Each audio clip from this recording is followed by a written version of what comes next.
It's been a while since I've taken a look at one of these emulation consoles, but I've been seeing this one floating around for a while now, and I've been wanting to take a look at it. What I have in front of me today is the RG280V made by Anbernic. I got mine from Hekka.com. They were cool enough to send one my way to take a look at. It's a website that has a ton of cool stuff from today's popular brands. From electronics to home goods, you can find a ton of great stuff like smartwatches, headphones, printers, projectors, etc. But the opinions expressed in this video are completely my own. Over the past few years, Anbernic has kind of established itself as an industry leader in the space of these retro emulation handhelds, particularly those that run off the OpenDingX operating system. They make good products, and I've had nothing but good experiences with them in the past. Does the RG280V live up to the standard that they've set? Let's take a closer look. Inside the box, you have the console itself, a USB Type-C cable for charging as well as data transfer, a basic user manual, and this one came with a 64GB micro SD card, preloaded with a bunch of games. Taking a closer look at the handheld itself, you have 4 face buttons, a directional pad, as well as a start and select button. Over on the top, you have 4 shoulder buttons that seem to be strategically placed for comfort. You have the USB Type-C port for charging, as well as data transfer, and a headphone jack. Over on its side, you have the power button, as well as a hard reset button.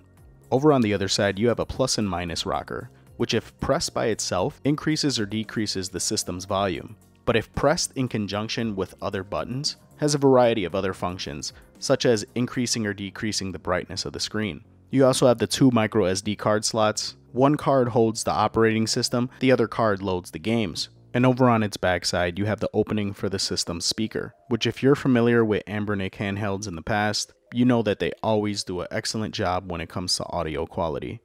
The first thing I noticed while powering up the system is that this thing is small, really small.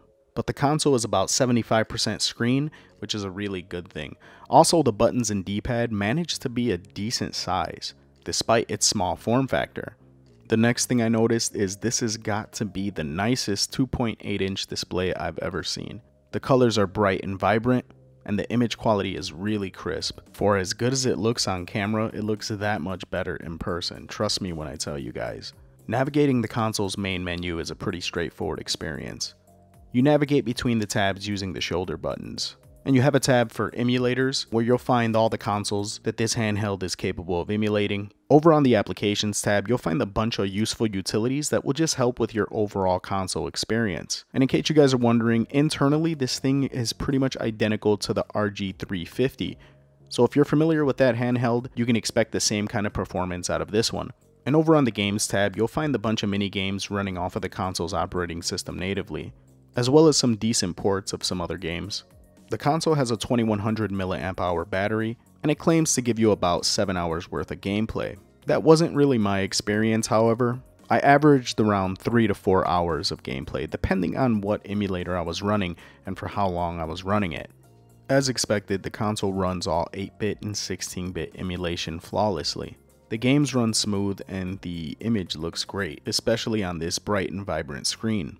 It has a large variety of handheld emulators as well. This alone is a major selling point for this console. This thing is as legit of a pocket console as it can get, and playing these old handheld titles on here just feels right. But I will say where this console surprised me the most is with its arcade and PlayStation 1 emulation. It's got a ton of arcade classics on here that I was worried wouldn't look right due to the scaling on such a small screen. But most of the games I ran played really smooth and looked great. I spent the majority of my time with this console playing the PlayStation 1 games built into it. I was really impressed with the selection that they had. A lot of games that I wouldn't even expect to be on one of these consoles was present. Games I hadn't played in years, and I can't say enough good things about this screen. It just made everything look really, really good.